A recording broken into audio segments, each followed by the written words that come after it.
Max Weber is far and away renowned intellectually as the significant thinker of public governance and bureaucracy, so much so that all scholarship pertaining to bureaucracy written thereafter his death can only be considered a footnote to his canon of work.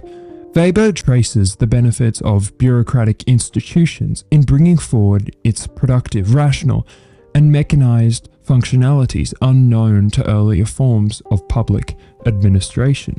Weber diagnosed the key attributes of a bureaucratized workforce in its rigid hierarchy, formalization of roles, and emphasis on rule compliance, and championed a future of work wherein the fallibility of man was curtailed.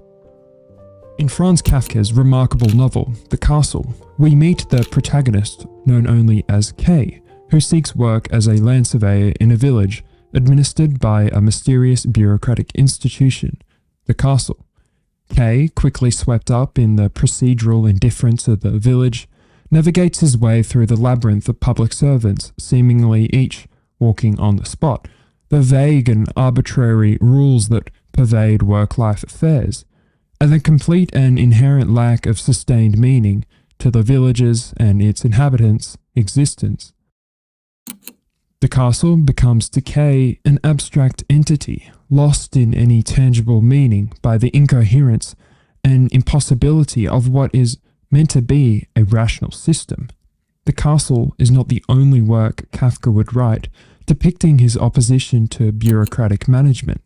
Further, Kafka never limited his critique to bureaucracies alone, but expanded his commentary to encompass existential feelings of alienation, suppression, and loneliness brought forward by the painful conditions of modernity. The bureaucracy is symptomatic of an ecosystem built on man's inherent distance from life that modernism promised to relieve, but never did actually deliver. While little is known in the realm of Kafka's philosophical interests, the literature is very quick to allegorize his novels and place the circumstances of his heroes, like K, into the abstract realm. Weber, on the surface, and in my view, does not lower himself in his writings to philosophizing of the existential or ontological worth of bureaucratic existence, as the argument can be made that Kafka does. Both writers are passing commentary on the same material, while approaching it from different perspectives. Weber would likely approach the land surveyor, K's, woes by pointing out the flaws within the bureaucracy itself. It is not the presence of the system that is failing, but specific areas coming up short, such as the procedural errors of the castle, the curtailed view of managers in assessing subordinates, and the humanization of what is meant to be a valueless structure.